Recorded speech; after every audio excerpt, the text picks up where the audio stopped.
kunwari, nakahiwalay siya sa kapatid niya. Okay? Kasi nga, yung kapatid niya ay sobrang sirang-sira na sa ayaw ni Amy Marcos na maapektuhan siya sa negative na impact na galit ng taong bayan sa bangag niyang kapatid. Ito ay panglilinlang. Okay, the reason why tumatakbo siya o tatakbo siya ng independent. Para kunwari, dididistansya niya yung sarili niya dahil alam niyang bagsak, lubog sa totoong survey ang buwaka ng inang kapatid mong bangag. What is this strategy, mga palangga? Okay?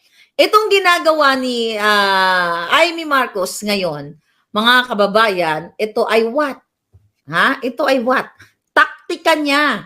Dahil nga sukang-suka kayo dito sa kanyang kapatid at sa kanilang party, di ba? Dahil nga Addictus Benedictus, gusto niyang i-win ang heart ng mga Duterte supporters at iba pang, or yung mga tinatawag na iba, mga swing voters. Gusto niyang i-win na, kung galit kayo kay Bangag o sa mga party niya, ay si Amy kasi nag-iwalay, nag-independent siya, di ba? So, ang eksena niya, di ba? Kunwari, nakahiwalay siya sa kapatid niya. Okay? Kasi nga, yung kapatid niya ay sobrang sirang-sira na sa taong bayan. Pinipilit na lang, binabayaran na lang ang mga mainstream media, pinagtatakpan ang mga issue katulad ng flood control, smuggling, at lahat ng kababuyan, pati yung Duran-Duran na yan, di ba, pinagtatakpan na lang ng mainstream media dahil bayad ang mga pukelya nila na sinalaksakan ng pera ng bayan galing sa pukelya ni Lisa Tanas. Okay? So ngayon nagpapanggap si Amy Marcos na kunyari ay humiwalay siya dito sa kanyang kapatid, pero possible ito na bibigyan din siya ng pondo galing sa pera ng bayan, galing sa confidential fund sa darating na eleksyon. Diba? Kunwari, mga kababayan, sila ay magkahiwalay kasi ayaw ni Amy Marcos na maapektuhan siya sa negative na impact na galit ng taong bayan sa bangag niyang kapatid. Ito ay panglilinlang. Para kunyari, siya ay maayos ang kanyang plataforma, diba? Pero sa totoo lang, the fact na puring-puri pa rin niya at sinusuportahan niya yung kapatid niyang bangag ay walang patutunguhan dahil once na magwagi siya, just in case na magwagi siya, let's say, dinaya nila, sharing of power pa rin, magkakasabwat pa rin sila. Kunyari ngayon, drama-drama lang para hindi siya madamay. Okay? Hindi siya madamay doon sa negative o negativity na ginagawa ng kapatid niya, yung wide, di ba? Yung super talamak na korupsyon sa ating bayan. Yun nga, yung mga issue ng kidnapping, smuggling, party here, party there, birthday, duran-duran, flood control, mga ayuda na walang humpay, na pagbibigay ng ayuda na supposedly yan ay centralized. Dapat yung pagbibigay ng ayuda, forever yan sa gobyerno. Let's say kung DSWD ang hahawak. Ang ginagawa ng mga hinayupak, iba-ibang mga kongresista, senador, ang nagbibigay sa inyo ng ayuda na po-politicize kasi ginagamit ng mga hinayupak na ito tuwing eleksyon o malapit na yung eleksyon. Ngayon, ang ginagawa ngayon ni Amy ay umiiwas pusoy ka. Umiiwas pusoy ka para ma-maintain mo, okay, ang what? Para ma-maintain mo yung mga bubudulin mo, let's say, Duterte supporters o iba pang mga supporters. Ito ang tinatawag na strategy ng mga bangag na magpapanggap na kunyari independiente or independent, di ba? Pero pasikreto ang bunal, patalikod, di ba? Ang kanyang alignment ay sa korap pa rin niyang kapatid at pamilya kasi hindi niya kayang ispluk. Okay? Hindi niya kayang sabihin sa taong bayan na ang kanyang kapatid ay Addictus Benedictus. Balikan natin, noong panahon ni Pangulong Duterte noong 2017, isusoli daw ang kanilang ninakaw na yaman at mga ginto. Sinabi ni Pangulong Duterte. Pero never nangyari yun. Tingnan nyo ngayon, imbis na isoli, ano nangyari?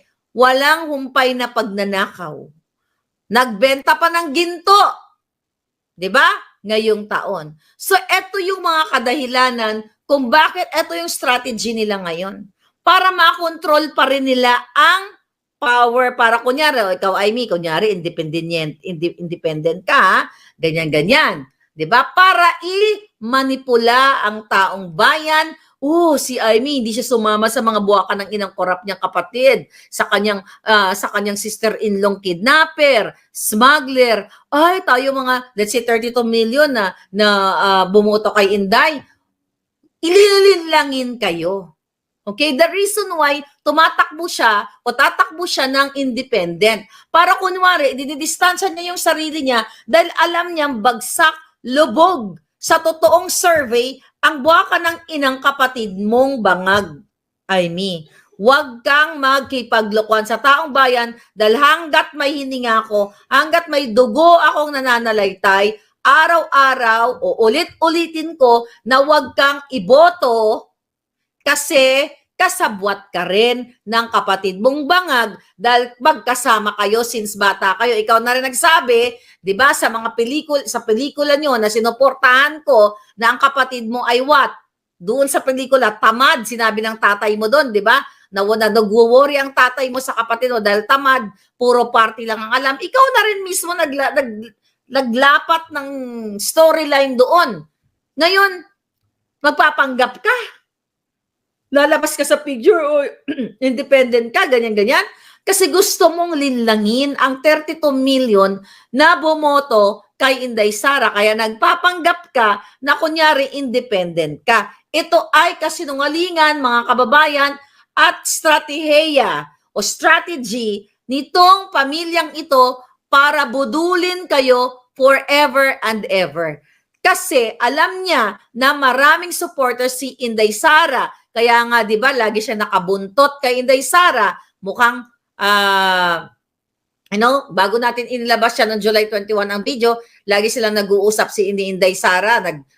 Mayroon pa nga silang, nag-drinking session pa kayo, di ba? Nag-heart-to-heart pa daw kayo ng bonggang-bongga. At naawa ka kay Inday kasi tinitira ng mga bangag. Na mga kamag-anak mo at ng inlo mo. Kasi you want to stay with Inday kasi gusto mong malaman ang mga galawan.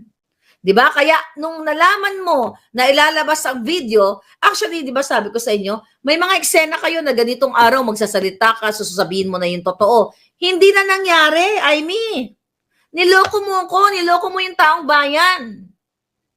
Na sinabi mo magsasalita ka noong July.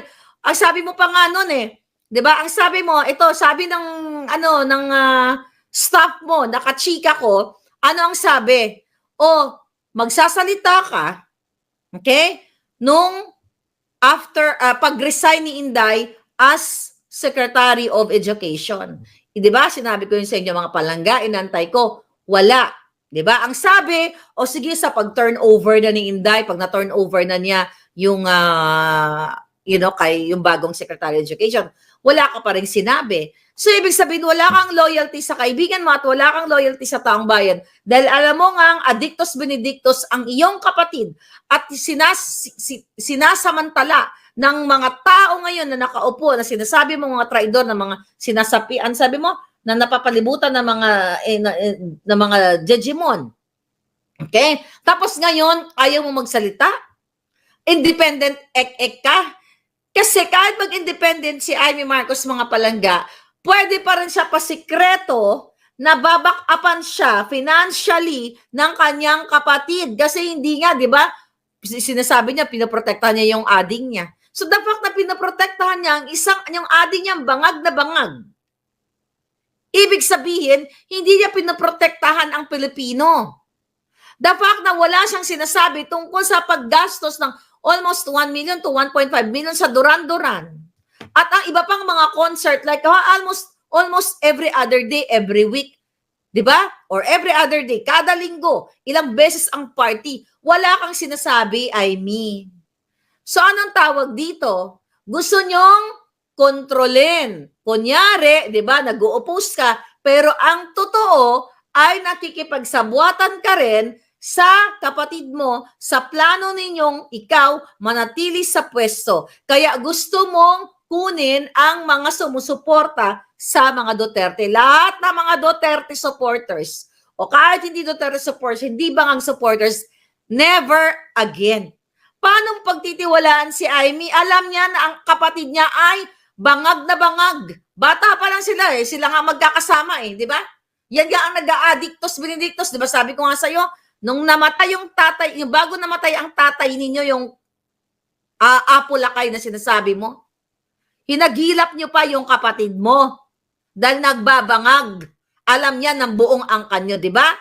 Hinahanap nyo si Bangag Junior o si Bongbong Bangag dahil hindi siya makita. Remember sa Makiki, Hawaii? Oh, hinalunggat nyo pa yung kapatid nyo, di ba?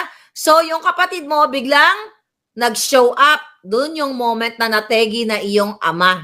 Huwag na tayong maglokohan dahil marami akong puting ahas. Baka nasa puwet mo lang yung aking puting ahas.